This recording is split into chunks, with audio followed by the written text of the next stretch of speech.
Speak words. Hello. There we go. Okay, restart. This is the actual beginning of No, it's not. Not until Blake makes me stop shining like the sun or look like his ghostly friend. You are a ghostly friend.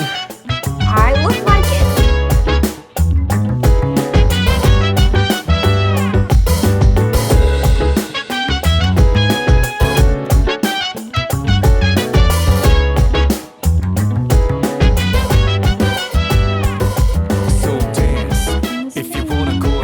That is better. Okay. I no longer glow with the heavenly light. Okay, so that also means nobody heard any music. No, it's fine. It's fine. Restream is weird. I'm learning that Restream lets you post to both your Twitch and YouTube chat at the same time. I'm happy I get to see both. I'm very, very happy I get to see both. But if I want to, I can switch between the two or post to both. It's interesting. For those of you who don't know, we stream now on YouTube and on Twitch at the same time, but we post the video to YouTube later. So that's that. Nothing further. Sorry, I'm just sending a threatening message to people I know, letting them know if they're not in podcasts, they're no longer my friends. Are these people that I know in person as well? Yes. Okay, fair. True. Tonight we have some news. We have some exciting topics. Mostly tonight was the start of Gamescom, and as Blake and I discussed right before this podcast started, neither one of us watched it because it started during the middle of a freaking Tuesday. Who was around to watch that? So first of all, the way you said tonight, you said it like Dracula tonight is how it came out. Why'd you do the Italian hands? It's Dracula. Dracula can't be Italian. He can't have garlic. He cannot be Italian. It could be Italian if you wanted. This is the worst vampire ever. No They're very garlic. similar accents, mamma mia. That's the spicy garlic. Oh no, I am burning. I can't eat my own food. Oh no. It's a goal. Second, we haven't formally posted it anywhere. We will after this, but we also have news about our channel coming up. I don't know when we want to announce that. I'll leave that up to you. I just stopped listening to everything you said. Say it again. We also have news. Wow, Emily just ignoring me. We also have news about our own channel starting this week. It's nothing major. It's exciting. I think it's pretty exciting. It's all I've ever. Let me be clear. I have been asking for this since like December of last year, and we're finally doing it.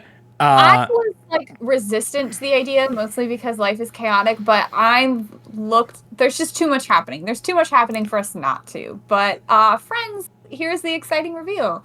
After this week, we will be going to weekly podcasts, weekly episodes instead of bi-weekly. Yay! We have too many things to review, too many things to talk about, too many games to review, too much happening. So you can catch us here, not daily, but we will be here weekly. We will be here once a week, not every other week. If one of us has to skip, there's always a fill-in that we can try to figure out. I guess that's something we never discussed. But I don't know if we'll be able to have any skips between now and the end of the year. I mean, you might be able to. Guys, I have made a calendar for Blake and I through the end of the year. She has.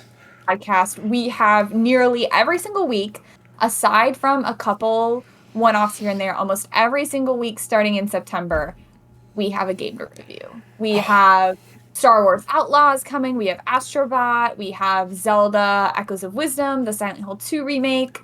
Mario Party. Life is Strange. Dragon Age Veilguard. Mario and Luigi Brotherhood. Assassin's Creed Shadows. Tales of the Shire. So be here because we have so many games to talk about. My poor wallet is screaming. I know, in my pain. poor wallet. My poor wallet. My poor free time. Oh my gosh, I'm not doing anything else. So if anybody is wanting to help support our ventures, feel free to contact us for a generous donation.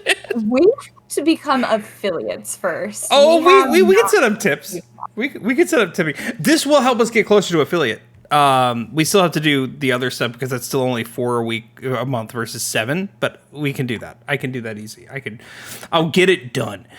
Well, let's get into the news because we have a lot to cover today and not a lot of time to do it. Okay. First and foremost, outside of Gamescom, because that already started today, and we just briefly look at. Yeah. The Nintendo Museum was unveiled yesterday in a Nintendo Direct. Yes, it was. It looks sick. They have giant giant N64 controller, giant Wiimote, giant consoles that you can actually play there, that you have to like play these games 2-player, and it looks awesome. Insane. I'm more interested. So, trip to Japan? Yeah. Huh? Trip to Japan? Yeah. Trip to Japan? Yeah. Once again, if you want to help us pay for these ventures, we'll podcast in Japan. Yeah. I want to know how the Wiimote works. I want to know how the 2 Wiimotes work. Like, so how large are we talking? How large are they? Okay, so if we're talking, the Wiimotes are probably as tall as I am, if not taller. Okay, so you're gonna need 3 people to hold and then the N64 controller and the GameCube controller and the NES controller are all they're all bolted into flat, but you need one person on the side touching the D-pad or the movement pad and someone else is pressing A and B. Like, it's that big. They're massive. The weird thing is, if you go in, you only get 10 tokens, which is not enough to play everything that they have there or experience every event they have there. So you have to go back. But I understand it, because if you don't, someone's going to try to hog something, Yeah. This is not on the topic of the Nintendo Museum, which I very much want to go to. This is, okay, so this could be a jumping topic. I'll bring it up later. It's too big of a jump. It's too big of a leap. I mean, that's the end of that news segment. If this is a news segment, bring it up. Do it now. Do it now. It's more of a question or an observation. Do you have any games that you've played so far this year that you think are Game of the Year contenders? It's funny you bring that up. I thought about that yesterday. I literally sat down and thought about it yesterday. I don't think there's anything that I would call Game of the Year worthy. My favorite games so far this year are remakes. I guess the closest you can get to being original, but it's not fully original, is Rebirth.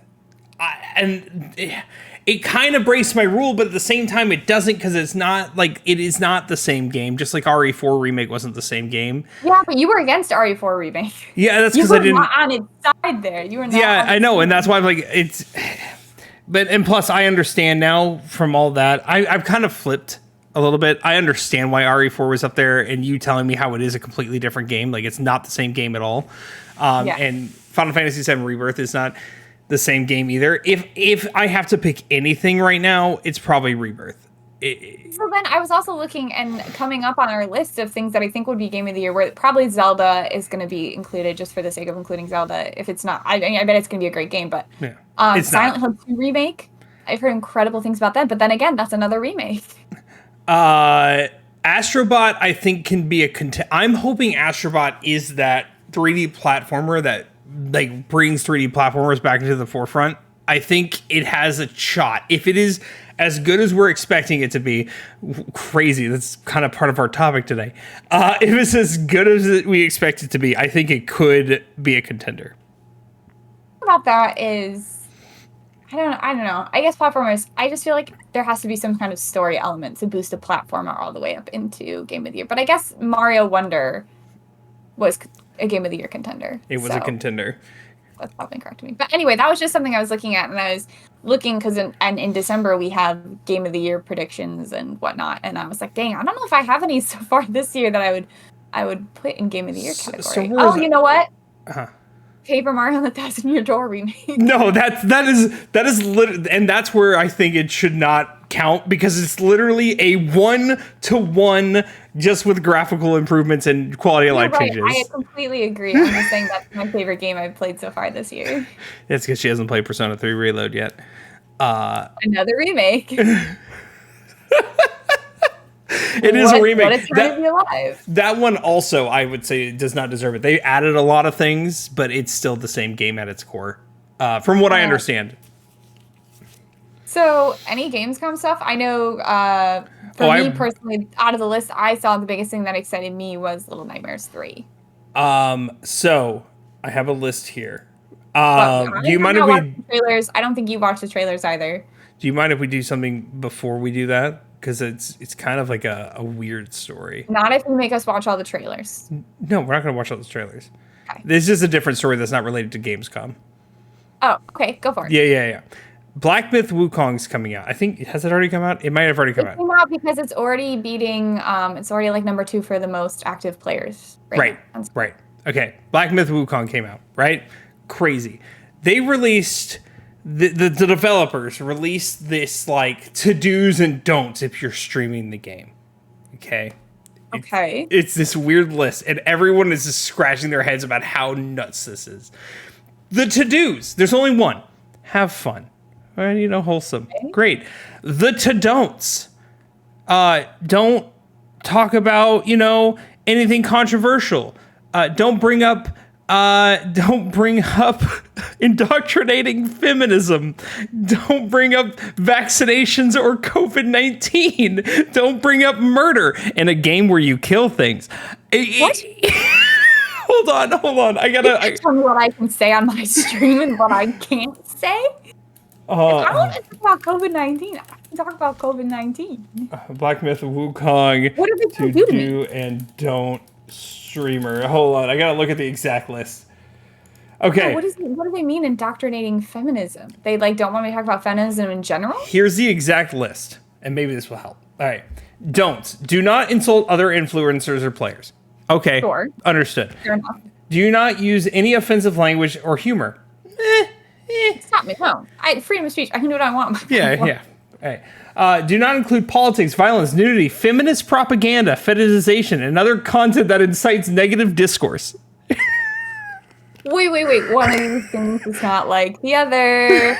Fetishization and feminism are not the same, and I take great offense to them being included in the same sentence, as though they are of equal repute. No. Do not use trigger words such as quarantine or isolation or COVID-19. And finally, do not discuss content related to China's game industry policies, opinions, news, etc. Is this game made in China? I don't know. Who the developer is. Who's the developer? Hero Games. Oh, co-publisher. It's their co-publisher. That's their co-publisher who said Beijing. Yep. I was going to say this has to be made in China. Otherwise, why else would they say, don't talk about politics, don't talk about feminism, don't talk about COVID-19?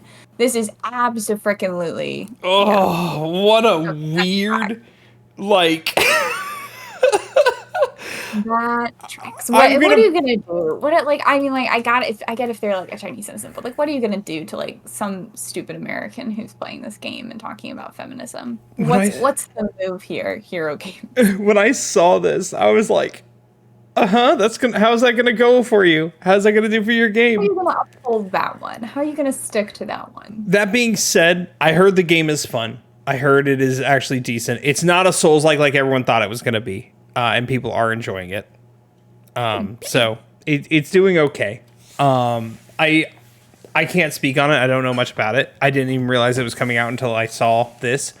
So yeah, that's that big news. Now we can go to Gamescom, which I have the list up here. You said Little Nightmares 3. You watching again just because we didn't actually watch it? I mean, we're just gonna talk about some highlights that are on the list that we're gonna watch later. Okay, go for it. You said Little Nightmares 3, which shockingly, that one. I'm not seeing this on here.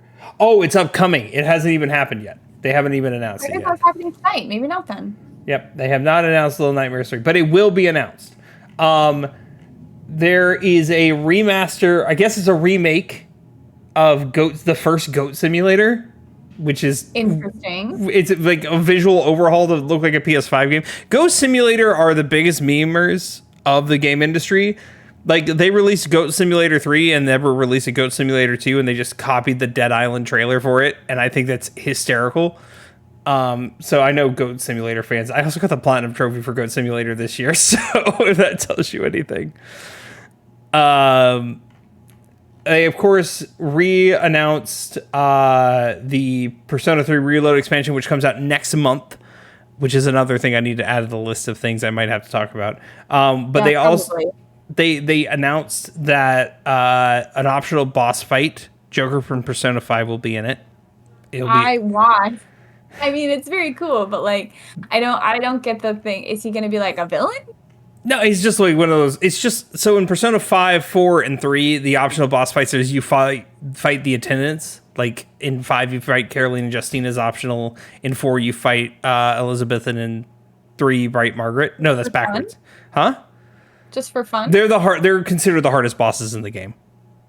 No, I mean, but like, yeah. What's the story incentive? Are they just like, hey, fight me? For Caroline and Justine, the incentive was like figuring out who they really are and how strong they are apart, and not realizing they're one person. Spoiler alert. For Persona 3, I don't know why for 4 yet, because I haven't done it yet, but for Persona 3, Elizabeth is trying to experience the world and understand the world a little bit more, and after you do all these fun, crazy things with her, she's like, I'm going to see how this goes now. It's mainly for the people who want a hard RPG fight. Right, fair enough. I'm trying to see anything else before the really big one. Oh yeah, Microsoft said that after Indiana Jones comes to Xbox, debuts on Xbox, it will be coming to PS5. Okay. So that track. I was wondering because they actually remember this had to be like 6 months ago, maybe more, when they had that conference, and they announced like 4 games were coming to PlayStation, and they were saying Indiana Jones was not going to be one of them. Mm-hmm. We're going to get Starfield at some point, too. No, it is. We're going to get Starfield at some point. I won't pay money for Starfield, though. I probably will, because I want to try it again. And hopefully they... You're going to pay for Starfield twice? I didn't pay for it the first time. Remember, I paid $10 to play it for 1 month through Xbox Game Pass, and then I canceled Xbox Game Pass. Okay, fair enough. So I paid $10 for a $70 game. I'll give you that one. Civilization 7 was announced, which I think is the first Civilization in quite a long time.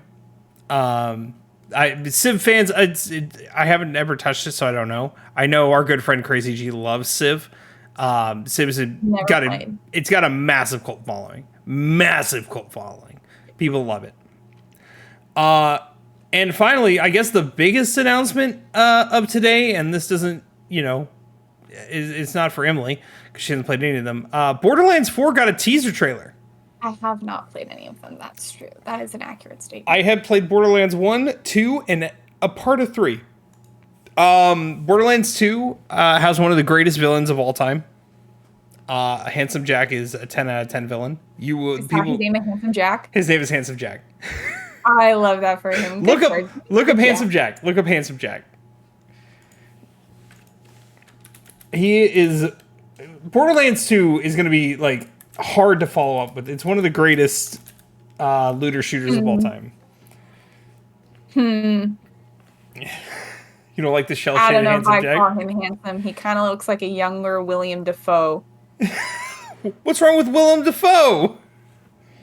Willem Dafoe's fine, but I don't think he's that handsome. Well, his name is Handsome Jack. And he's one of the most interesting villains in... people write essays about him. No, I believe he's interesting and he's cool. I mean, I guess in the game he looks... he doesn't look the same in every photo. Some he looks a lot worse than in other photos. He's an interesting person. I think if you liked FPSs or looter shooters, I would recommend you play Borderlands 2. I just don't think it's going to be for you. FPSs or looter shooters. Yeah, it's not going to be for you. Specifically. It's very goofy. Oh, I guess we can talk about that. The Borderlands movie came out, and it flopped hard. Yeah, who didn't expect that? Who didn't expect? The best part that I've seen about it is that there's a scene where they're all opening up a hatch, right? And you're looking, like the camera's facing up from the hatch to where you can see them all looking down into it. When Yeah. you see the hatch lifting, you can see someone who's not in the crew, someone who's part of the actual like movie crew who's not in the movie, lifting it like through the little crack. You can see him, and it's not well hidden. That's embarrassing. That's as bad as the Starbucks cup in Game of Thrones. Yeah, that's as bad. That's bad. That's super bad. Well, no, it's not super bad. That's an actually decent movie. But yeah, Borderlands flopped. I'm not gonna go see it. Pass. I wasn't planning on seeing it. I thought about it, and I was like, I like the Borderlands games. I'll give it a shot if it reviews well, and it did not. People Just go see Twisters instead. Jeez. Or go What are see we even still talking about? Go see Deadpool and Wolverine, Emily, and then we'll talk. I don't really want to. Oh, see, I don't want to see Twisters. You've never told me you don't want to see Twisters. You never told me you don't want to see. This is for the people in chat who may be listening. This is not a case of Blake has told me consistently he does not want to see Twisters, and I've just been trying to force him to do it. He's never looked me in the eye and say I don't want to see Twisters. He's like, he'll be like, oh yeah, like at some point, or like I kind of want to, or like he's never like looked me in the eye and been like I don't. I actually, so the truth is, I don't know enough about it to be like, I gotta go see that movie, other than Emily's word. So maybe, but yeah. It's everyone I know personally who has seen it has given it like a 10 out of 10. It's got like a 95, something like that, like viewer rating on Rotten Tomatoes. Are we talking Grammy? Grammy? Not Grammy. That's music. Oscar? There's too many of them. There's the Emmys. There's the Tonys. There's the Grammys. There's the Oscars. For different things. I don't know if it's Oscar worthy. It's just a really, really fun time. It's like one of those movies that makes you happy to go to the theater again. It's not 3.5 hours long. Thank God. It's like an hour and a half of fun. It's country music and Glenn Powell and storm chasing and silly goofiness. And the first point was not a selling point. That was actually a negative on the movie. Country music? Yes. I liked the soundtrack. I'm not the biggest country music fan, but I thought the soundtrack was pretty fun. I will say I am enjoying the country music resurgence, like the a bunch of different genres meshing with it. So you got Post Malone who's doing it. Bill Murray just did it.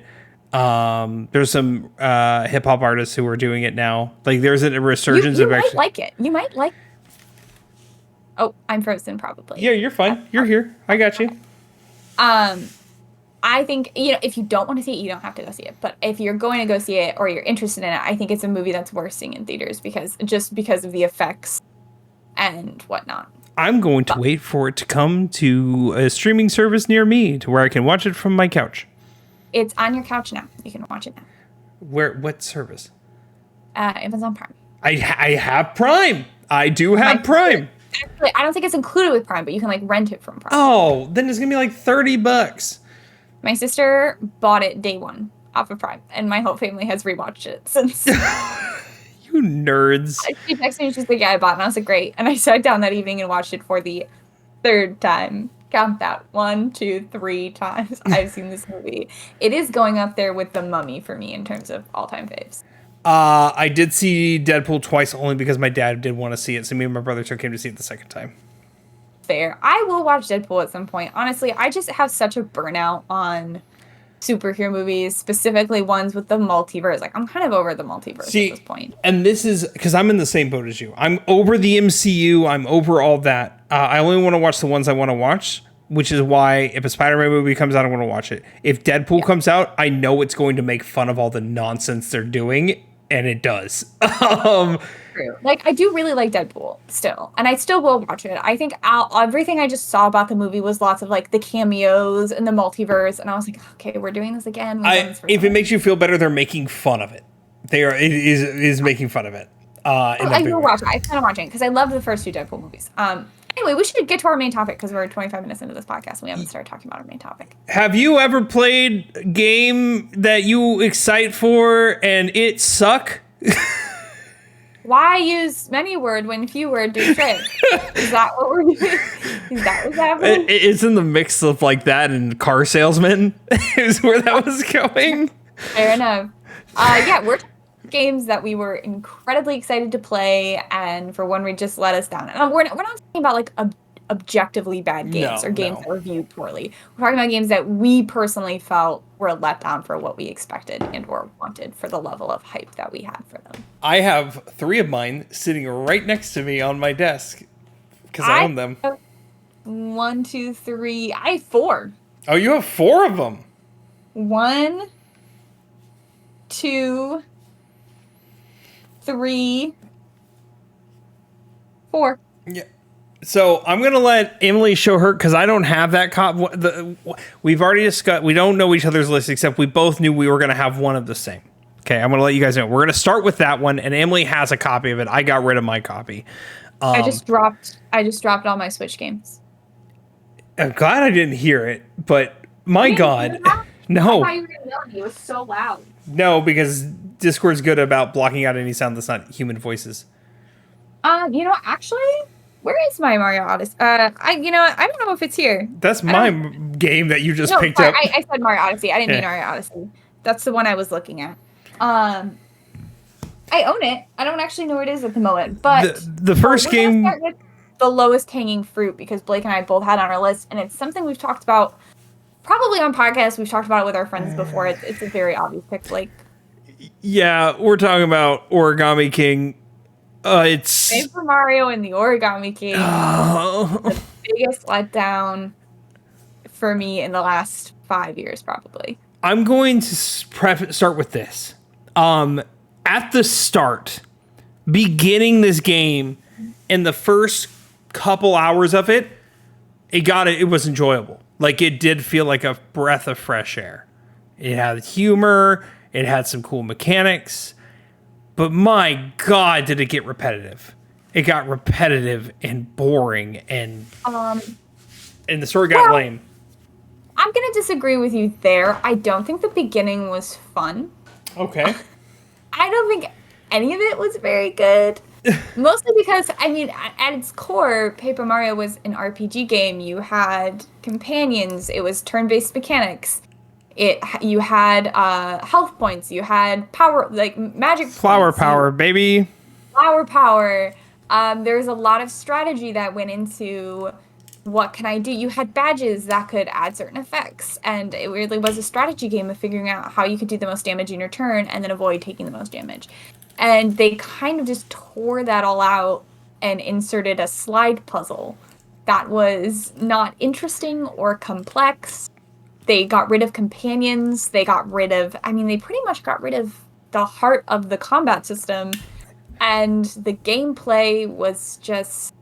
So, see, it was a gimmick. And when I say it was fun, I don't mean it was good. I don't think the beginning was good. I think it was fun at the beginning because it was a gimmick that got me, that I got bored of real quick, right? I don't like puzzles. I didn't think it was fun. I thought it was interesting at first, and I thought they could. I think it had a lot more potential and they didn't really utilize it. They said slide puzzles, and then they just stopped there. The boss fights, I even waited till a boss fight to make it interesting, and even then, it still was kind of lame. Boss fights were the most interesting the combat ever got, and it wasn't even that good. Another thing was that the Paper Mario, its kind of claim to fame, aside from being an RPG, a turn-based RPG, was the charm and humor that the game had. And if you played Origami King, you're probably very aware of the fact that every side creature and character that you could have was gotten rid of for the exact same looking toad. Mm-hmm. They all have to be toads, and they all have to look exactly the same. They all have to be red. They ripped the charm right out of the game. They ripped the charm, they ripped the mechanics, and you were left with something that looked like Paper Mario, but did not act or function like Paper Mario, and was just very hollow in everything that it was. One piece of credit for the game. It gave me one thing that to this day is one of my favorite things ever. I know what it is, just say it. Telescope Toad. Telescope Toad. Dude, Telescope Toad was 10 out of 10. The game has essentially toads hidden all over the world that you have to find. Once again, it's toads because we don't have anything else in this game other than toads. Yes. And they're hidden. Some of them look like grasshoppers and whatnot, and you have to find the various toads. At one point, you can go up to a telescope and you can look into the telescope, and all that's on your screen is blackness and then the like hole where you should be looking through the telescope and all you see is a toad's face right up close and personal to the telescope because that's where he's stuck. And it's very funny. There are light moments of humor and charm in the game. It didn't lose all of it. There's not much, though. Very few and far in between. That's the only one where we're gonna have an agreement on, I think, or have a mesh. I think we might. She might say something I might agree with, but it's not on my list. I think you've only played one other game on my list, and I don't think it's going to be on your list. Okay. The other three I know you haven't even played. So. Do you want to go first? Do you want me to go first? I'll go. Okay. This is in no particular order, FYI. Yeah, mine is in no particular order. I'm kind of working up to the biggest disappointment, but not really. So my next one is Life is Strange 2. Yeah. For those of you who are fans of the original Life is Strange, I found the story really interesting. The problem with Life is Strange 2 wasn't necessarily that it was a bad game. It's just that the hype after the first game was so big, and then it was one of those game developers that was releasing chapter by chapter. And so you got one chapter of gameplay, and then you had to wait maybe like 6 months for the next chapter, sometimes over a year. And I think that the story was incredibly slow moving. It was not a very interesting story to me, quite frankly. And then when you had to wait 6 months to a year between chapters, at some point I just lost interest and I stopped playing because it wasn't fun. It wasn't fun. It was nothing. It didn't live up to what I thought the first game was. It wasn't interesting. It felt like a cash grab to me. Yeah. I mean, there was interesting concepts in the story, but honestly, a dog died at one point, and I was like, okay, am I stopping playing now? And then, it came out when I was living in Japan, so I really wasn't playing games much in general, but I remember waiting like 7 months for the next chapter, and then when it finally came out, I was like, I don't really care. I'm not going to play it. I think, too, like, it did the episodic chapter thing at a weird time because it was kind of dying out. You have it for indie horror games, and it kind of makes sense for things like Ban. It makes sense for things like Poppy's Playtime. I get it for those things. But for Life is Strange, it didn't really make any sense for them to do it. That was a Telltale game thing. It was a huge Telltale game thing in the 2010s. They did it with The Walking Dead, which is one of the greatest Telltale games of all time. It just didn't make sense. I get it. Did you play the original Life is Strange? Yeah. It kind of made sense in the original Life is Strange for me because like every chapter kind of ended with a big cliffhanger, and like the time in between the chapters kind of built that suspense I felt, or like kept you wondering and wanting to come back. But at some point it felt less like they were doing it on a release schedule and more just like, hey, we haven't finished the game yet, or we're rushing to finish it, and you're constantly being put off and put off and put off and put off, and then it goes from being like ooh, I can't wait for the next one to like, hey, it's been years. Are you going to finish your game or what? So I actually played Life is Strange 1 after all chapters were released. So I didn't do the same thing in that regard. 2, okay. But even with 1, it was still kind of in that heyday. And it made sense. And like you said, it had the cliffhangers. 2 it didn't make sense for 2. And even playing all the way through, it won't make sense. It felt like... I just really didn't like the plot. I mean, like, the beginning of it was kind of interesting, and then at one point they were, like, working at a pot farm, and he and the brother were fighting, and I was like, I could not care less about what's happening right now, or either of you. And then I stopped playing, and then the next chapter came out, and I just never picked it up again. It did not hit me at all the same way that the first one. There was no, like, level of mystery to it, like, the first one had the what's happening with the girls, like, what's going on there. Where did Chloe's friend go? What is her name, Rachel? Where did she go? Was her name Rachel? I don't think her name's Rachel. It was Max and Chloe, and someone was missing, wasn't it? Okay, maybe I'm thinking of someone. Well, I don't remember what the friend's name, but she was missing, and you were trying to find her, trying to find what was happening to all these girls, and how did she get these time powers, and can we save Chloe? There was nothing really I felt like I was trying to solve in the second one. You were correct. It was Rachel. I could not remember. It didn't sound right when you said it, to be honest. It didn't sound right to me. It still doesn't sound right to me. Rachel! But I feel like I'm constantly thinking of like the Batman thing where it's like, where's Rachel? I don't know why. it didn't happen, but I'm picturing them screaming like the Jason in Heavy Rain. Rachel! Jason! Jason! So yeah, that was my number 4. I don't even have much to say about it because I was just so meh on the whole game, and I didn't beat it, so I can't even criticize all of it. So that's really all I have to say about Life is Strange 2. It just was not a worthy follow-up. And if you want to hear my thoughts on the Life is Strange, I guess it's 3. It's the direct sequel to the original Life is Strange with the same character, and I will be playing that in a couple months when it comes out, and we'll be reviewing. Did you play True Colors? I did not. Are you going to?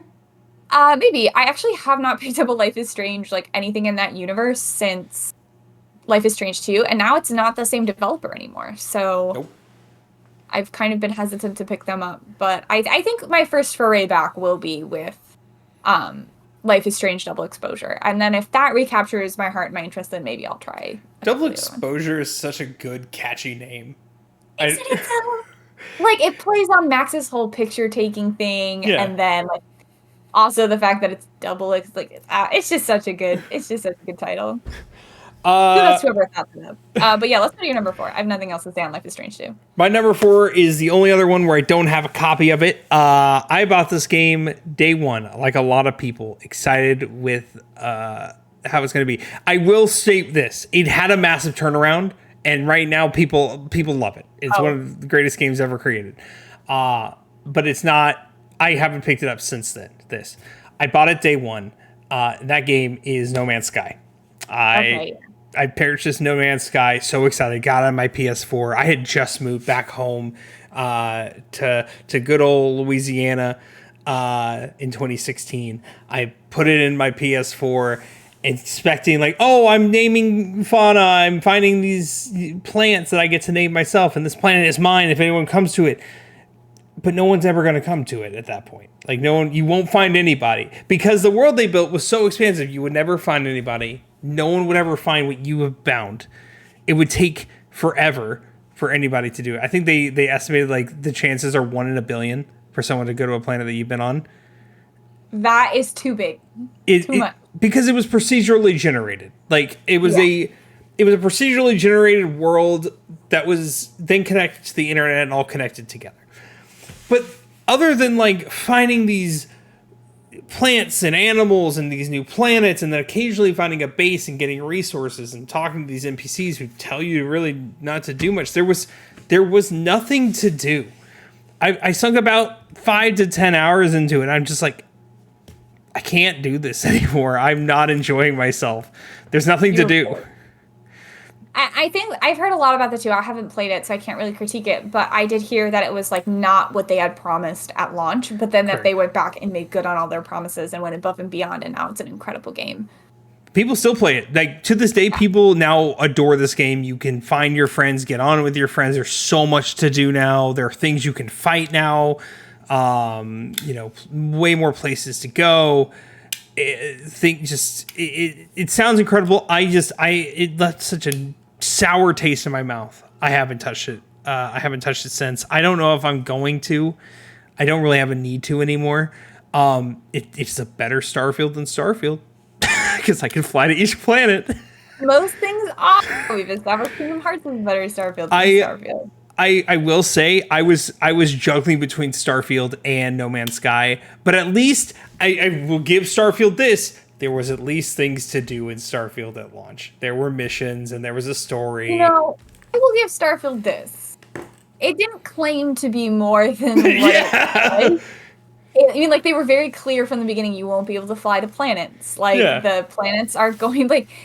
I mean, like, I think, what was it, right after it released, or they were like, well, yeah, space is empty, but the astronauts didn't find it boring, so why would you find an empty space boring? So they were very upfront about what they did and didn't have in the game, so I guess there's that. There's a certain level of trickiness to what No Man's Sky did in the beginning, even though they've corrected it and made it right. And I think that, like you said, you never went back to it. It can turn a lot of people off. Yeah.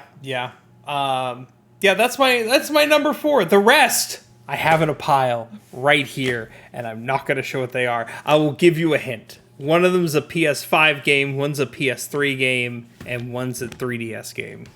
I'm gonna get mine out actually. Now that we're sitting here, I keep seeing my Mario Odyssey on her pile. You guys can't see it, but I see my Mario Odyssey copy. That's not one of them. It's not one of them. Oh, I will be so mad. I wasn't excited to play Mario Odyssey. Let's be real. I've been looking forward to Mario Odyssey. I wouldn't have waited until 2024 to play it. I would have played it in 2017, maybe 2018. And now she just needs to play the actual JRPG game that I gave her that is right up her alley with a deep story. Okay, so my number 3, I own it. This is a game I wish I didn't own. I have not played it since I originally touched it like years and years ago when it came out. And I was so looking forward to it. And they've actually made more in the series since. And it is, of course, the unofficial sequel to Until Dawn, Man of Medan. Yep. I was so excited for this game. Me and my friends played Until Dawn in 2014 when it came out. We played it so many times. Every time we met a new friend, we made them play it. We had people come over and play it. We played it where each person got a character. And the story was so good. The characters were fun, but like cheesy. Like they were all cheesy. The dialogue was cheesy, but it worked for it in the kind of like, it felt like a teenage horror slasher movie that you were getting to live through. Mm-hmm. And you had 7 characters. So you had lots of chances. And there was a big twist in it, right? Like, if you've ever played Until Dawn, you know that there's a very large twist that happens, and I'm not going to spoil what the twist is. But it made it more exciting, it made it more interesting, there were multiple layers to the story, and then you got to Man of Medan. And what could have been? So this was the official start of what they called the Dark Pictures Anthology, which they weren't technically sequels to Until Dawn. They were their own. I mean, it was supposed to be an anthology, right? There's been 3 of them. I will tell you, this is the only one. Actually, I did play the second one all the way through with my friends. I never finished the third, and I think there was a 4th one I just never even touched. Isn't Ashley Tisdale in one of them?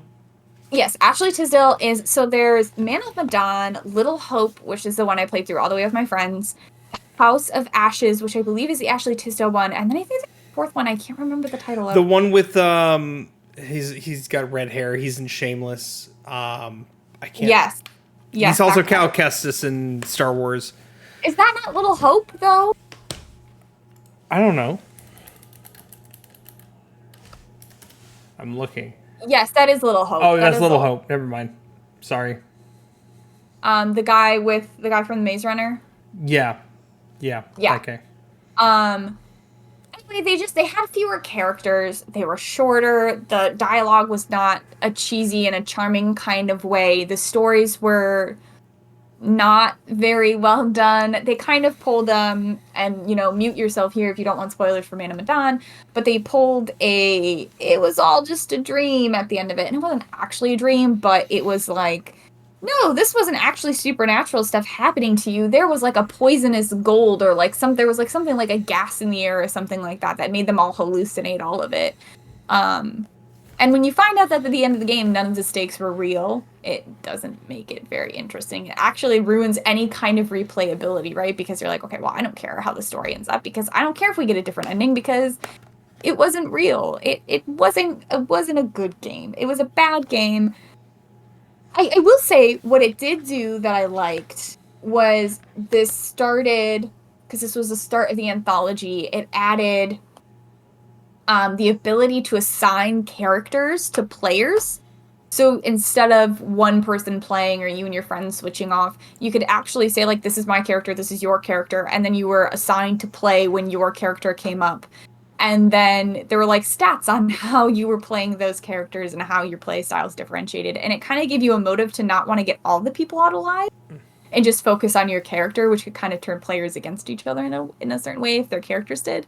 So that was a pretty interesting addition, but it just lost so much of the charm and appeal of Until Dawn.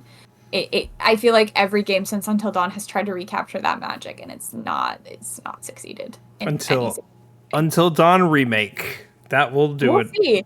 I will say the Quarry was better, but the Quarry was also not part of the Dark Pictures anthology.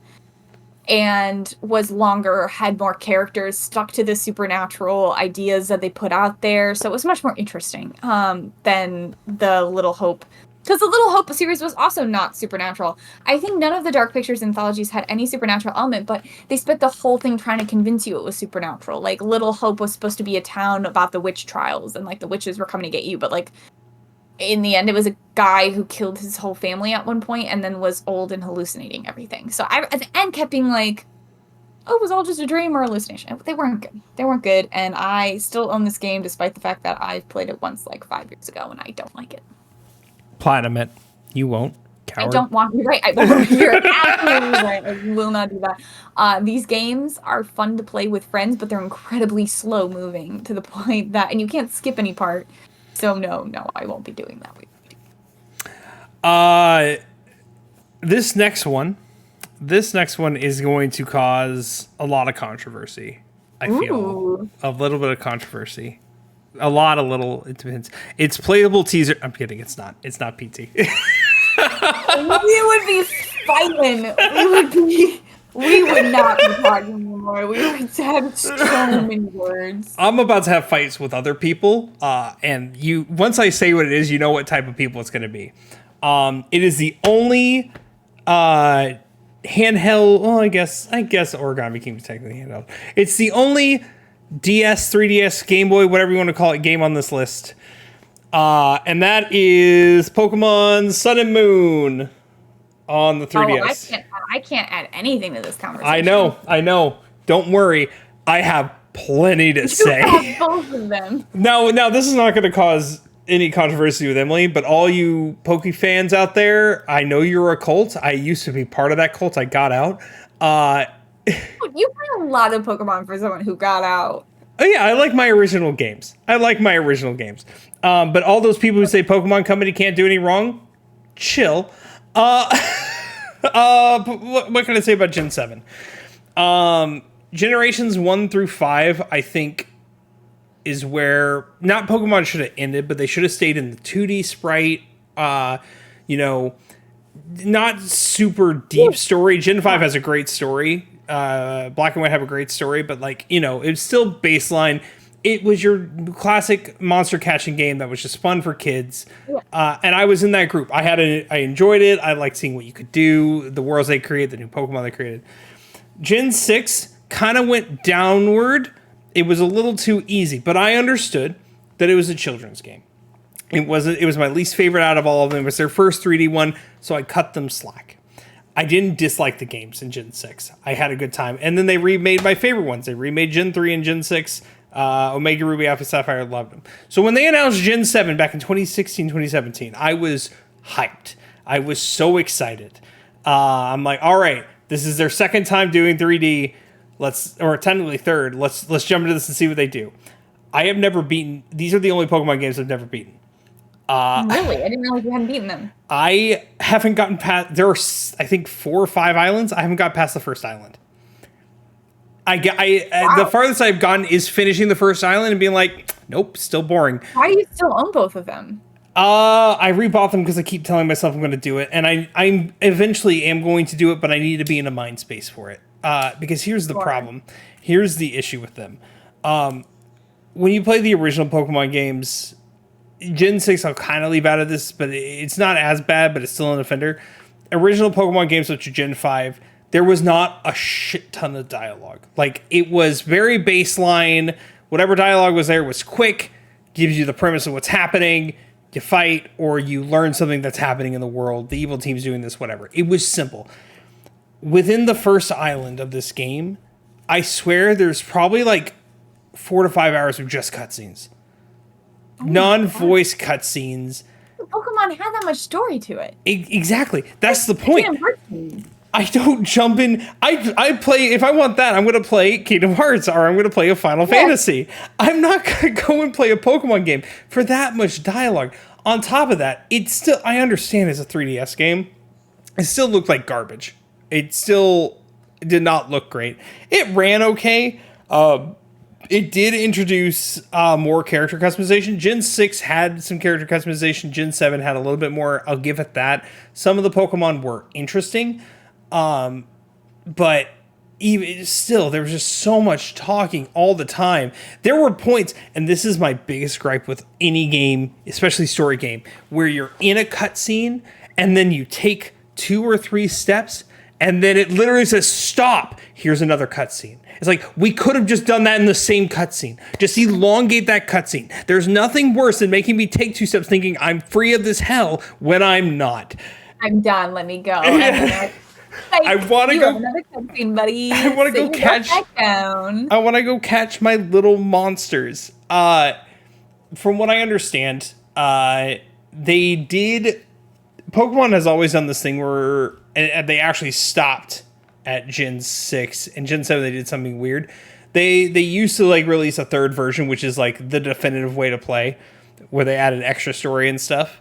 They didn't do it for Gen 5. They added sequels instead, which were actually interesting. They did a good job. Gen 6, they didn't do anything at all. This generation, Gen 7, they introduced the Ultra games, which are the same game but significantly harder. And I guess they didn't. I guess they did add more story. People prefer the Ultra games over these, but because I haven't beaten the original, if I'm going to play them again, I'm going to play the Ultra games. But even then, I'm just not interested. I don't want so many cutscenes. Pokemon's the game where I want to turn my brain off. It's my little monster catching, turn my brain off game, not a, oh my god, let me go do the damn thing. Here's 13 hours of cutscenes and stories. Sit back and relax and watch it. And then walk 2 steps and then get another cutscene. My god. That all being said, I will give it props for actually being notably one of the hardest Pokemon games ever created. People say it is one of the harder ones, which I'll give them then. One for me to skip. It is, it's just not for me. I will eventually go through and I will get past Island 1 and continue playing, but something tells me I'm not going to love it.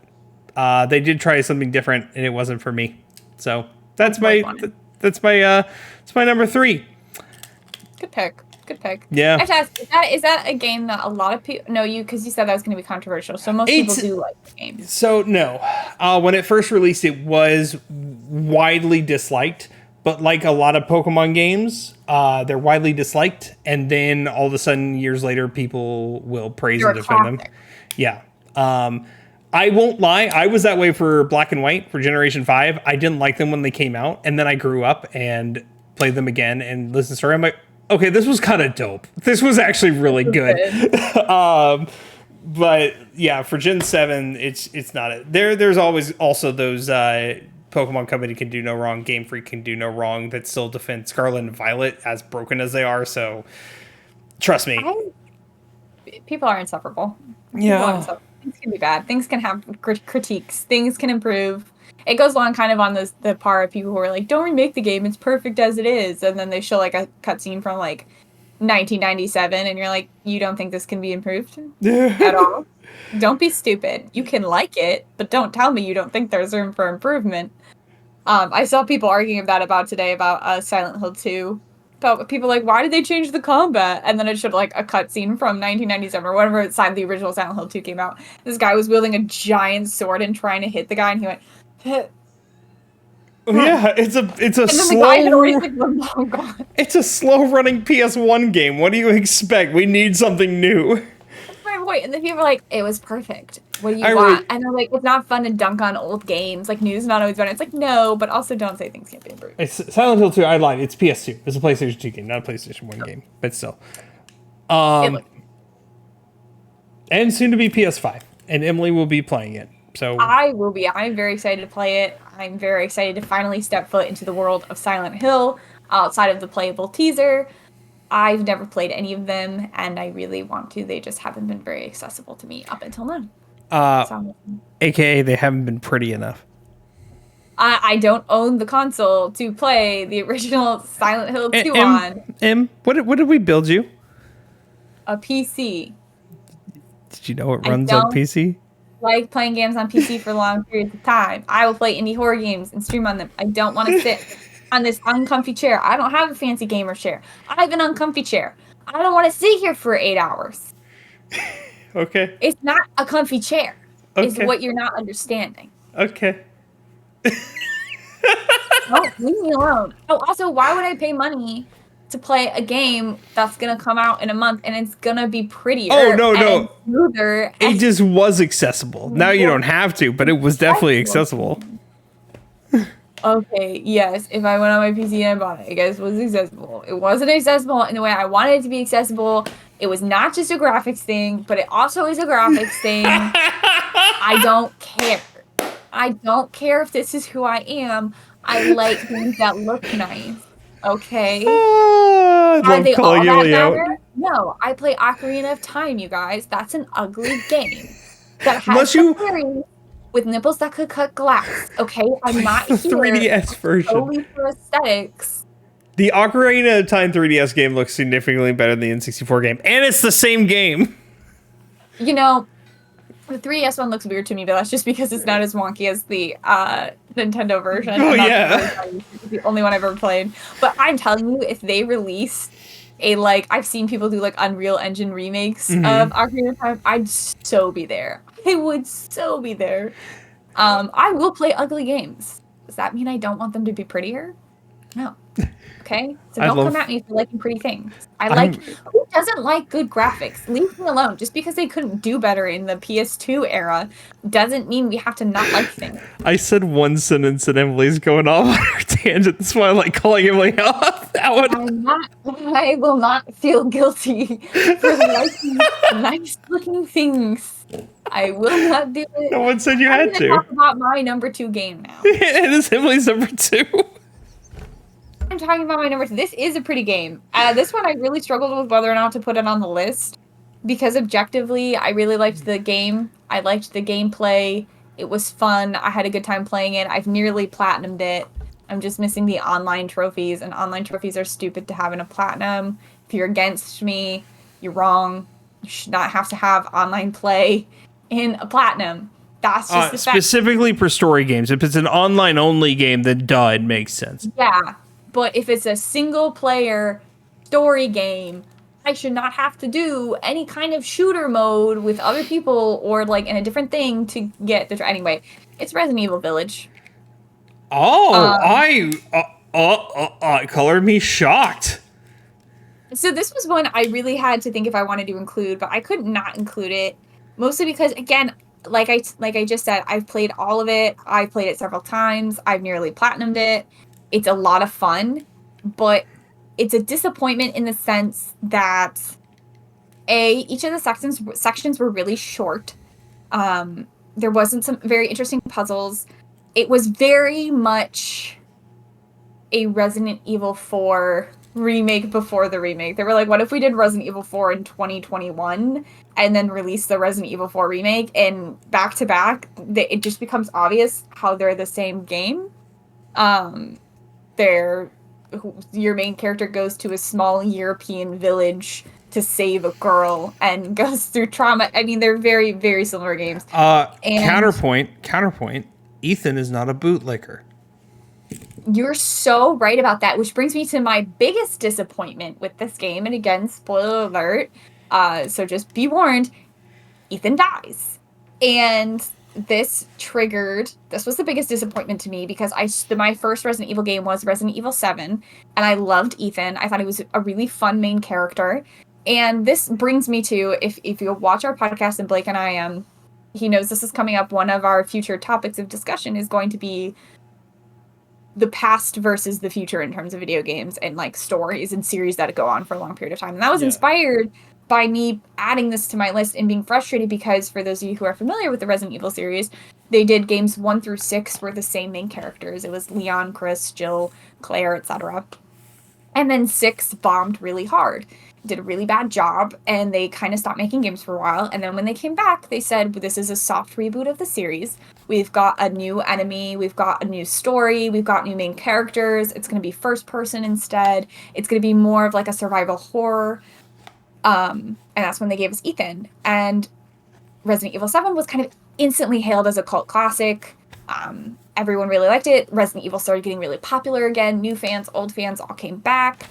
And then when the new fans came back, we got the Resident Evil 2 remake and the Resident Evil 3 remake, and they started boasting the Resident Evil 4 remake, and then 8 was just like Resident Evil 4.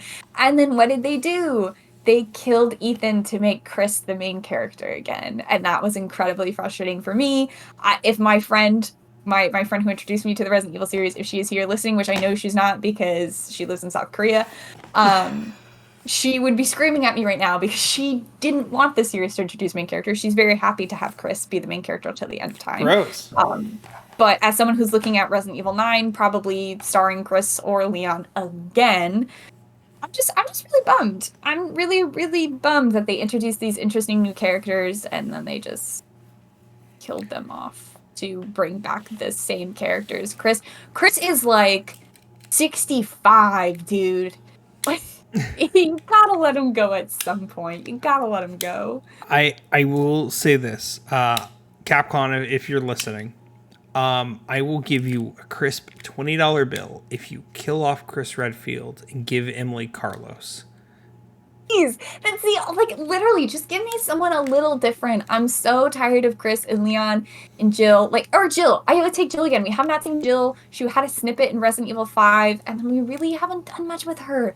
Just I'm so sick of Leon, and I'm so sick of Chris, and the fact that you had this fun guy. And Ethan, dude, that dude went through so much in Resident Evil 7, and then he had a child that he did everything to save his daughter, and then they killed him off in the second game he was in just so they could bring Chris back as the main character. And that just felt really lazy, and it felt like they used the Ethan plotline to get people reinvested in Resident Evil 7, and then once people were reinvested, they said, "See, here's the old stuff again. See, we knew you'd come back." And I personally was really disappointed. I was very unhappy with that ending. So I loved the game. I loved it. Wasn't my personal favorite because I'm not a big fan of the Resident Evil 4 style, which this was. I know most Resident Evil fans are a fan of that style, but it's not for me personally. I much prefer the style of 2 and 3 and 7. But the biggest letdown was getting to the end of the game and having to kill Ethan. Shouts out 7 for not ruining Louisiana, Cajun culture, like the actual Bayou culture. Did a decent job. Yeah, they didn't ruin the Bayou culture. Of course there are old bug ladies in the Bayou. Of course it's contaminated. Of course there's giant shipwrecks with molded people in them. That's exactly what the Bayou is. Haven't you ever been? Emily? Don't like the Princess and the Frog Bayou, with the little fireflies. Emily? No. The Rougarou gonna come for you. I know who he is, and I'm not afraid of him. The Rougarou all right, Shad. The Rougarou coming for you. I'm not afraid of him. All right, Shad. He's not real Bayou culture. Marguerite from Resident Evil 7 is real. Oh my. Says the woman from the north. Moving on to my number 2. I am going to leave my the last 2 games I just realized are published by the same publisher. Crazy. Oh, wait, what does that say? I'm going to leave the more controversial one for last. This one is less controversial because everybody agrees that this game is bad.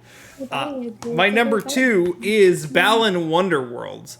That's the Borderlands spinoff or something? No.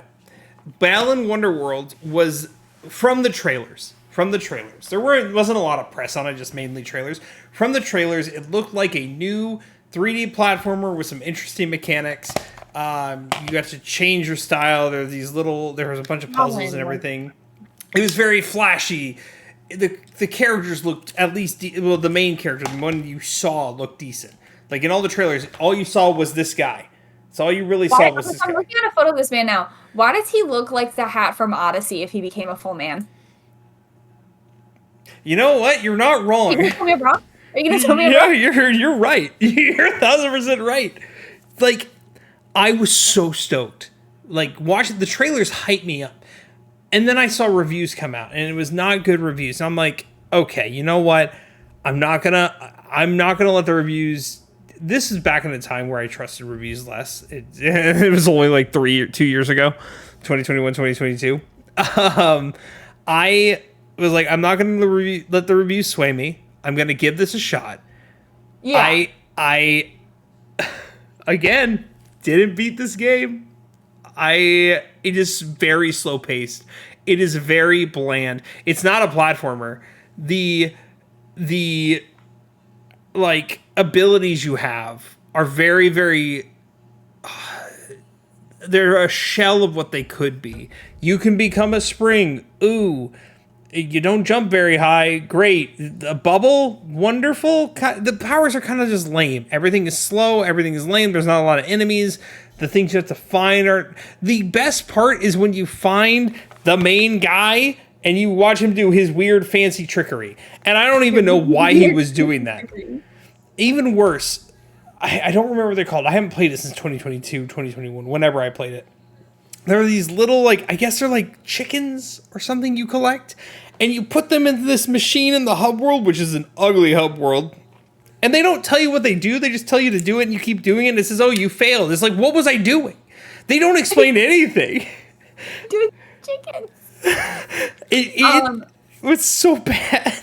So I looked it up because I'm looking at photos of it now. And aside from this man clearly being the Odyssey mask as like a humanoid, which is upsetting, I'm seeing two photos that are really sticking out to me. One is a person in a pig costume, and the other is a person dressed as like a little kangaroo.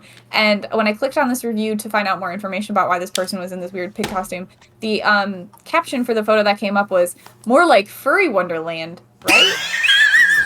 And that's all I need to know about this one. Yeah. It's a bunch of costumes that give you powers, and they all suck. They're not fun. It's lame. Bad. I'm looking at these cutscenes. It looks bad. It's so lame. Oh my goodness gracious, it's so lame. There's nothing else to really say about it. Square Enix really dropped the bag. They did not care when they published this. It looks like Sonic graphics. It's not. I thought it was done by Sega too when I first saw the trailer, and then I'm like, oh, it's Square Enix. That's weird. It was made by Balan Company. I'm sending you a photo right now. You can share it with chat if you'd like. Why are his hands like that? Hold on. This is like Kingdom Hearts feet level, but for hands. Yeah, nope. I also noticed that. Hold on. You guys can see it. I like that. It's hideous, dude. It's awful. It's weird. I don't like how big they are. I don't care. That's also the machine where you put. They're not chickens. There's those little circle things. You put them in that giant wheel machine. And it's like you failed. It doesn't say you failed, but like you don't know what I don't know what I'm doing. It doesn't tell me what to do. Give me a sign.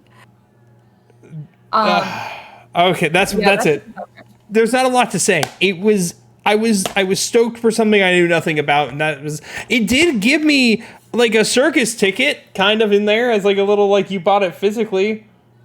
That's fun. I don't know why. It's not like I guess it's kind of circus themed. It is. No, it's definitely circus themed. Oh, I mean, like in terms of characters, sure. In terms of the world, not at all.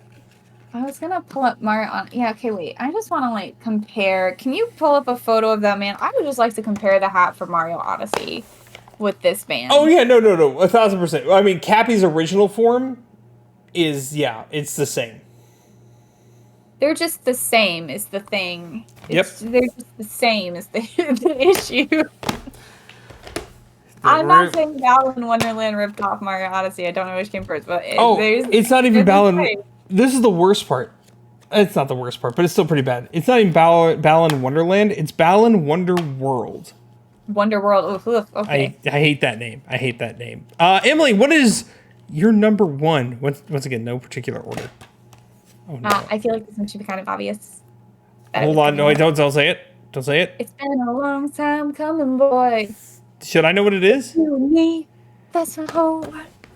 it is. No. You had to know this was coming, right? Like, you had to know I didn't think it was that bad on your list. I'm calling my brother.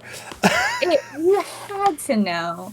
And, like, here's the thing. Again, this list isn't objectively bad games. And it's not games that we think were bad games. Just games that let us down and disappointed us. All of mine have been pretty bad. Except for one. I would argue, like, Madame Madon, Origami King were generically bad games. But like, I feel like a lot of people like Life is Strange 2. And Resident Evil Village is a really good game that a lot of people really liked and are really happy with the direction it's going in. But the story was a huge letdown for me. It was a big disappointment. And Tears of the Kingdom kind of falls under the same thing. I think it's a very well-made game. I think there's a lot of really good in the game. I think if you're into building things, this is a great game for you. But I can't deny that, and again, maybe this is my own fault. Maybe I should not have speculated so much. Maybe I shouldn't have built up the hype so much. Maybe I should have just not tried to make all of the lore connect in the way that I did. But going into this game, I had a lot of really big ideas about what this game could do. Notably, like, there was a lot with the symbol of the Ouroboros, which means like the beginning and the end. It's the cycle. And so there was a lot of ideas that this was going to be about the reincarnation cycle and potentially ending the reincarnation cycle. There was a lot of ideas that this was going to tie back to Skyward Sword, which, as all of you should know by this point, is my favorite Zelda game. Maybe. Man. There was, I mean, like, you can't deny that Ganondorf in this game, in that trailer, looked like Demise. And there was just a lot of ideas. The Sky Worlds, people thought it was going to tie back to Skyloft, and I was really looking forward to the lore connecting overall and branching the timelines together, perhaps. And if you want to hear me talk more about how this story kind of disappointed me in the end, you can go to our first 2 podcast episodes where we talked about this game in great depth and detail. I'm not going to rehash it all now because, like I said, we've done it before, but obviously it didn't live up to what I thought it was going to. It was a very run-of-the-mill, not at all interesting story to me, quite frankly. They reused all the same cutscenes for every single dungeon. All of the sages were the same as the champions. The story was very predictable. There was nothing new or interesting. There was no plot twist. There were like 2 good cutscenes and 2 really good moments, and Blake knows what they are. They're in the middle of the game and at the end of the game. Start in the end. But for all the build-up that everything I thought this game could have done and would have done, it didn't do. And again, maybe that's my own fault. Maybe I should have not gone so deep into what I hoped the game would be, and then maybe I wouldn't have been let down. Maybe I should have just waited to see what the game was before I got excited. But either way, I can't deny that it was a major letdown for me in terms of story. And I'm also not big on building things, so that didn't really excite me either. But I had some really cool moments, but definitely, and for me, this is the most recent one too, because Life is Strange 2, Man of Dawn, Origami King are all like games I played years ago. Even Resident Evil Village, this game is years ago, but this one was last year, and it was ranting about this game that inspired me to text Blake that we should start this podcast. So I can't deny that it was a big disappointment. That made me love Tears of the Kingdom more because it got me to do this podcast. So fair, that is a good reason to love it. It doesn't deny that the story wasn't very interesting. And now the podcast is weekly. Thanks, Tears of the Kingdom. You are a saint through and through. You just have a better middle story. So livid that you inspired this. So I guess that's a good thing. I love the gameplay of Tears of the Kingdom, and I love the beginning of the beginning cutscene and the end cutscene. But I will, once again, I'm with you. Those middle cutscenes. There's one that the getting of the Master Sword cutscene is very good. Oh, that one's also good. Again, spoilers, the reveal of Zelda as the dragon was very good. The end is incredible. Goosebumps, chills, all of the works. The rest of the story is incredibly Awakening Ganon was really dope too at the beginning. You can't deny going into that temple. At the beginning, but then he didn't do anything. Okay, we're not going to delve back into this. Yeah. But I guarantee you, with me now, I promise you, I can almost guarantee you that whatever Zelda game comes next, and I don't know if we're counting Echoes of Wisdom in this, or if we're waiting until the next mainline Zelda game, I can almost promise you the Zonai are not going to come back. Which just they won't. To me that they were a useless thing to add, and they should have used a species like the Sheikah, or the robot species from Skyward Sword that they already had, if they were just going to introduce things to not care about them. I don't like it. Okay. Sorry, I'm done. We're not. If you want to learn more, if you want to hear me and Blake talk about this for hours, watch the first 2 episodes of the podcast. We talk a lot about it. We're going to talk about it again in a few weeks. Oh, yes, we are. Yeah, which I think we should bring back our special guest for that one because she wanted to be a part of that. If you're down for that, but we'll talk about that later. Actually, we'll see. Okay, cool. My number 1. And this is probably the first. Oh, yes. No, sorry, I was holding up my finger for number 1. Oh, yeah. My number 1. And this one is probably the first memory I have of being disappointed about a game release, because this is the oldest game on this list. It is another Square Enix published game. And that is Final Fantasy 13. I thought you were gonna drop a Kingdom Hearts title in here, bud. No, I considered putting Recoded on the list, and then I thought said maybe that's where you were going. I decided not to because, yeah, I don't want to even give it the spotlight.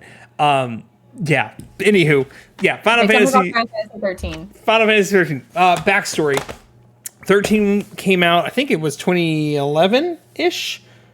I can't remember the exact year. Sure. I had played Final Fantasy X not long before this. I had played Final Fantasy VII. I had played Final Fantasy IV. I had played Final Fantasy VI. I was on this Final Fantasy high. I loved 7. I adore 10. I will kill for 10. 10 is wonderful. Most people adore 10. There are some people who really hate it, but they're wrong. I played about 10 hours, maybe 7-ish hours of 10. 10 is very long. I will say 10 is very long. Because there's a lot of grinding. 4 is good. 6 is not my favorite one, but it arguably has the best story I've ever played. Besides the point, I had played all those Final Fantasy games, and I was in love with the series that I had been introduced to. And then I'm like, oh, they're releasing Final Fantasy 13. It's a new Final Fantasy game coming out on the PlayStation 3. I'm going to do it. I'm going to pre-order it, and I'm going to love it. Yeah, no, it wasn't it. Why wasn't it? What did it lack? Yeah. So it was, most Final Fantasy games have some form of linearity, but it's not like so linear that it's more like open area. I wouldn't call them linear. I call them open area. Like the area you're in is open. Actually, even further, older Final Fantasy games are mostly open world because once you unlock stuff, you can go there wherever you want and go to different places, right? Just on a different scale. Not like the massive open worlds we see now, but you're walking on this map, you go to wherever you want to go, etc. You have more freedom of movement than was normal for the time. Correct. Final Fantasy VII had something similar. And then Final Fantasy X, it kind of got rid of open area, but it wasn't that bad. Final Fantasy 13 is what I like to call hallway simulator. No. It is that linear. It is incredibly... Hallway simulator should be reserved for horror games. It is the only game on this list I have beaten. Interesting. It is a hallway. You are most of the time just going on a straight line or going in the same path where you can't deviate. Sometimes they give you a little open room, but it's not the same. I hated that. I hated every minute of that. The combat system. Final Fantasy X, Final Fantasy VII, you had the ATB system, and 6 you also had the ATB system where it was like a timer goes by. Once that timer fills, you can make an action. Right? It was turn-based, but it wasn't quite turn-based. This introduced something called the paradigm system that, to this day, I still don't understand how it works. And I beat this game, and I watched... I recently watched D replay, and I looked at it, and one, I had flashbacks. I'm like, how did I do all that? I still don't know what's going on. The story is also so... It's boring. It's not interesting. They weirdly, I don't want to call it racist, but it seemed a little bit racist the way they portrayed one of its. Yeah, one of the only character who wasn't Asian or white, the one African American character was incredibly stereotyped.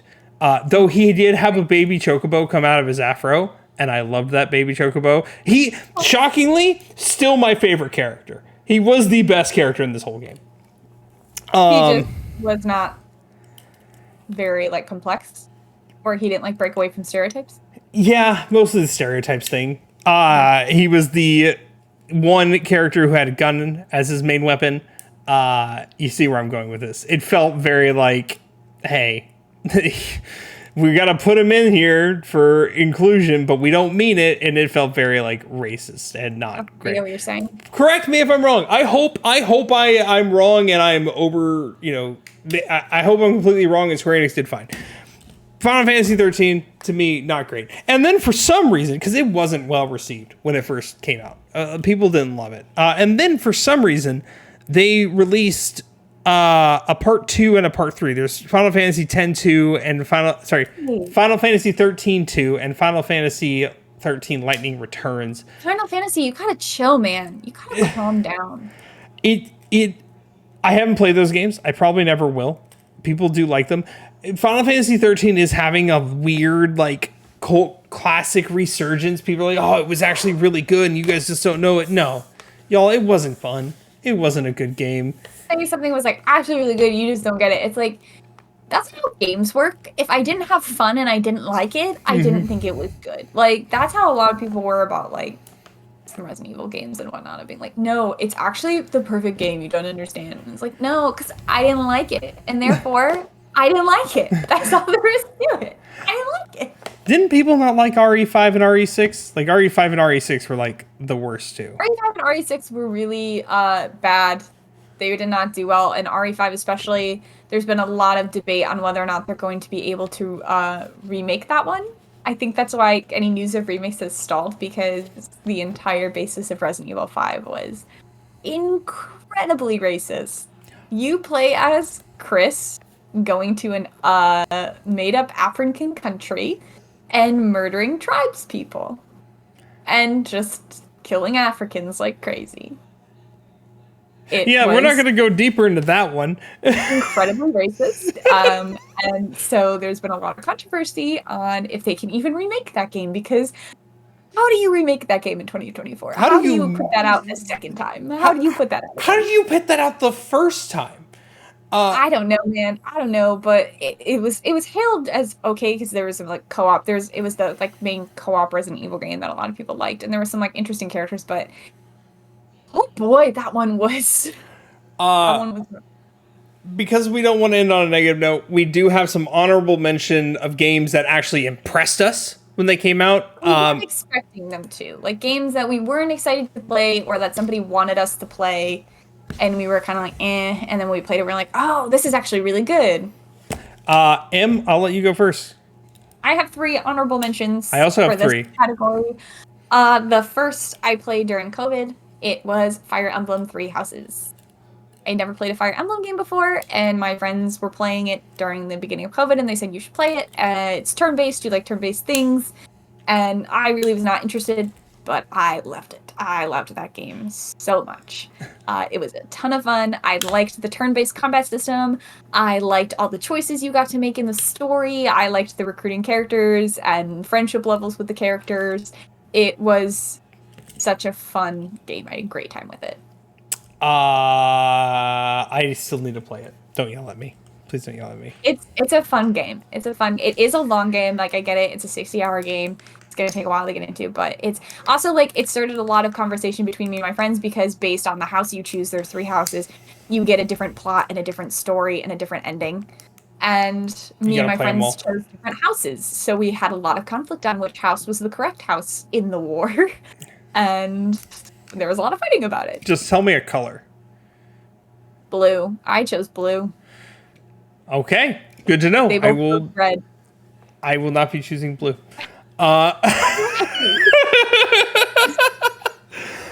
My first honorable mention, and I actually like added it last second in talking to him when we were talking about things earlier about games that he hasn't played yet. Actually is 13 Sentinels Aegis Rim. Emily has my copy. I do, it's right here. I got it and I was like, okay, it is an Atlas game. I might like it. I don't know anything about it. I'm not big into tactical RPGs. I'm not big into mechs. It's not necessarily my thing, but I'll give it a shot. And my God, is it way more complex than I ever expected it to be. The story is surprisingly like super deep and dark. The combat, I played it on easy mode. The combat wasn't necessarily my favorite part, but I didn't dislike it either. Like, I wasn't bored with it. I wasn't like disappointed by it. No, I thoroughly enjoyed it. The story just, oh my God, it's still like to this day. So you were surprised by how deep the story was, considering it's Atlas. I wouldn't want to say necessarily like, because I don't think it was Atlas developed. It's not Atlas. It's Atlas published. So it's not like it's Persona. It's not that team. Fair enough. Yeah. I think it's Vanillaware who did Odin's Sphere and all that. I still shouldn't have been shocked. I loved it. I highly recommend it. It didn't get it got some traction when it released.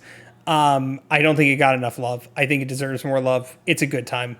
It's a very interesting story. You And have it right here with me. I plan on playing it. the nice thing, if you get bored of the mech combat, like it's broken up into like, here's like, okay, here's check out the story, here's check out the mechs. You have to obviously do both. But like, okay, I did all the story stuff. All right, let me go do these 2 mech things real quick so I can unlock more of the story. Like, you're not doing both like all the time. So yeah, it's interesting. Your next one.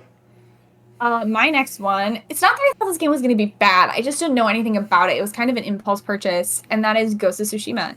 I bought this one when I was looking for something to play. I think I bought it right when it came out because it was like on the feature of the PlayStation Store. I didn't know anything about it. I hadn't heard anything about it, but I was like, it looks fun. It's in Japan. And so I kind of just bought it on a whim and played the first 2 hours with my friends and was like, I guess I'll play this. And then it's now one of my top 10 games of all time. It's incredible. It is something that it did Assassin's Creed better than Assassin's Creed does Assassin's Creed. So, yeah, it's a near perfect game, if not a perfect game in my opinion. Emily also pushed me to do it. She pushed me to play Ghost of Tsushima. It's worth it. It is good pick. It is a great game. I would push anybody to play Ghost of Tsushima, if just to like get on a horse and pet foxes and travel around the beautiful landscapes of Japan. It was incredible. Even the combat was just so good in it. Even the combat, like the story is so good. Yeah, and I think it also had been a long time since I had played a like single player that had a really good story. And not like a RPG where like you can make your own choices. Like it had a couple choices, but not that many. Like this was like a strict story, and I sometimes I need those in my life. And so, yeah, for a game that I knew nothing about that I just randomly purchased for it to be one of my top 10 games of all time, definitely a big surprise. It's illusion of choice. My next pick is actually going to be a game called Bravely Default for the 3DS. If you don't know what Bravely Default, this is a Square Enix published game. Crazy. Another JRPG. Who would have thunk? The whole premise of Bravely Default, it kind of went back a little bit to the original Final Fantasy style where you pick each character's class. You have a red mage, a black mage, a white mage, a fighter, whatever. You picked everybody's class, but it had something called the Brave and the Default system.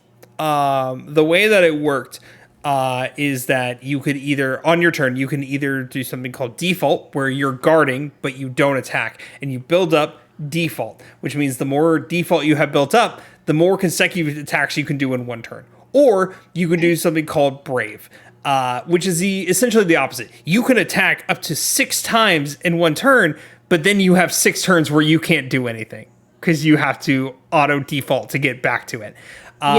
It's a very risk and reward based system. So the combat itself was already interesting because it was doing something different. I have the second one, and I have, weirdly enough, the second one's called Bravely Second, and then they released a game called Bravely Default 2. So I haven't played either of those, but they're on my list. Which one's the true sequel? I think Bravely Second is connected to Bravely Default, and the Bravely Default 2 is something completely different. I think it's like its own thing. Okay, interesting. I haven't played either of those. They're on my list. I really want a remake of original Bravely Default. The story is incredible. The main villain, and at one point, the main villain of Bravely Default and Donald Duck were the most powerful mages in Square Enix history because they both could use Zeta Flare, and they were the first 2. They're not anymore, but yeah, just so you know. Just for a bit. Story was incredible. The system was incredible. I loved it. I loved every minute of it. So, your last one. My last one. This is not a widely loved game. This is a game I love widely. That sounded wrong. It's true. Not a lot of people love it, but I love it deeply. And that is Mass Effect Andromeda. Yep, here it is.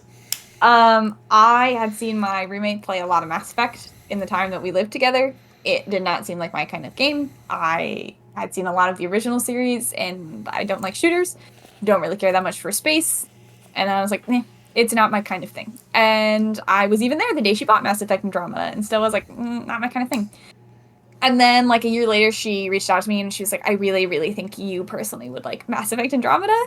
And so I promised to give it a shot, and now here we are. I've played it for 5 times. It is one of my favorite games. It is, and I know, again, it's not a widely loved game. It wasn't the best received game, but who cares? I love it. And yeah, that was a big surprise to me, considering I had seen a lot of Mass Effect and I knew a lot about Mass Effect, and I played it on casual mode. So I hardly had to do any fighting, but I love the story. I love the characters. I liked exploring the different worlds. Everything about it just hit right for me. It was a good one. I still need to play the Mass Effects, and I still haven't. Please, both you and G don't kill me.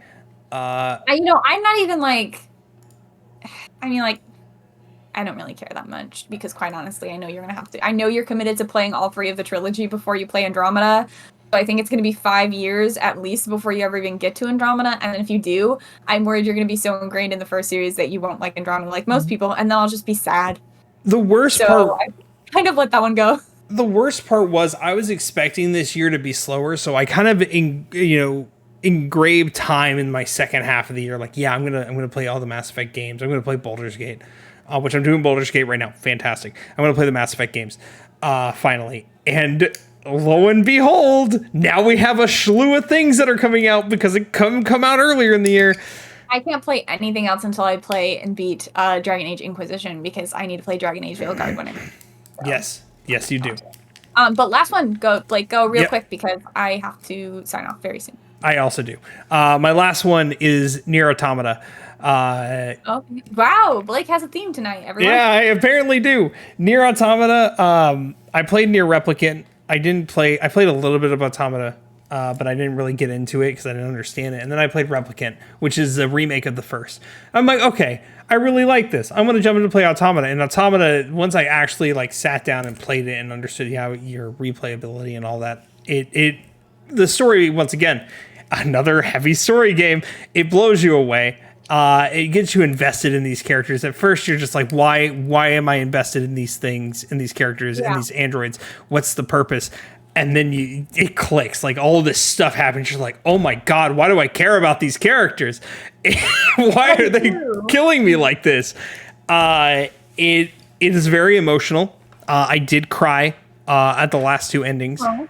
It is very, very, very hard to get through. Not hard. It's very sad. I highly recommend it. Play on easy mode. If you just want the story, play on the easiest difficulty. It's worth it. Remember, there are multiple endings, so after you beat it the first time, you just boot up the new play. You press new game, and don't worry, it will do everything for you. You don't have to do anything special to get another ending. It does everything for you. Yeah, play it. Play all the endings. It's 100% worth it. It does very, very good job with its theming too.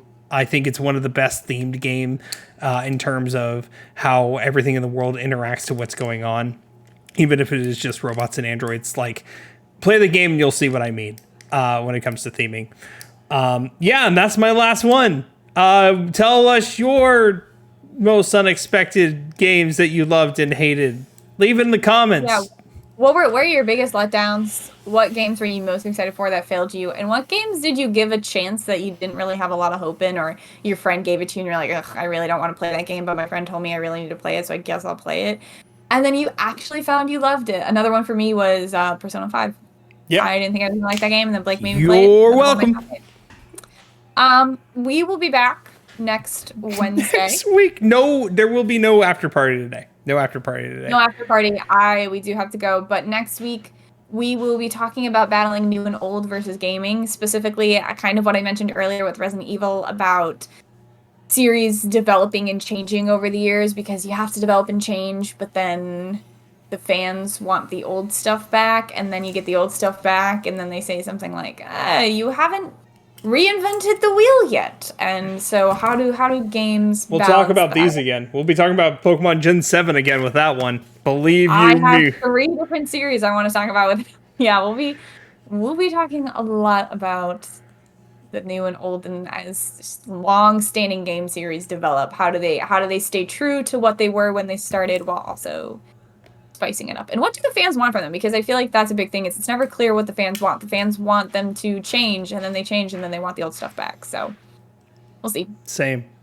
On that note, if you're on Twitch, make sure you go to our YouTube channel and like, comment, subscribe, feed the algorithm. If you're on YouTube watching now, It's hungry. Do all those things, and then go to our Twitch channel and follow us on Twitch. If you're watching the playback that comes out every Friday after we do these podcasts, do all the things, the same things. Do the things. We love anyone who's watching in any way, shape, or form. Yeah, we are also if you're on. Not watching, I'll find you. More specifically, the Kool-Aid Man will. We're not going to go deeper into that. I'm not going to expand on that. Yeah, don't. I think they'll just find out on their own. Also, we are on Spotify, so if you want to listen on the road, you can find us on Spotify, Podstation 64 there. You can find me on Twitch, twitch.tv/The Bearded Blake Show, and, well, you know. Hey, you know what? Star Wars Outlaws comes out next Wednesday, and I'll be playing and then reviewing that game. So I might stream some of it on my Twitch next week. So if you want to see me play a Star Wars game when I've never played a Star Wars game in my life, nor have I seen the majority of the Star Wars films, I'm just picking it up because it looks like it has fun exploration, and you get a cute animal companion. So if you want to see me test it out, we will be playing that probably next week, and then I'm going to do a review on it 2 weeks from tomorrow. So be there. I will be playing Poke Rogue tomorrow, and then doing my Twitch Baldur's Gate stream until Astrobot comes out. So, woo! We're going to be busy, guys. So make sure to stay tuned and hang out with us because we have a lot to talk about. On that note, we're signing out. Okay, goodbye, everybody. Have a wonderful night. Goodbye.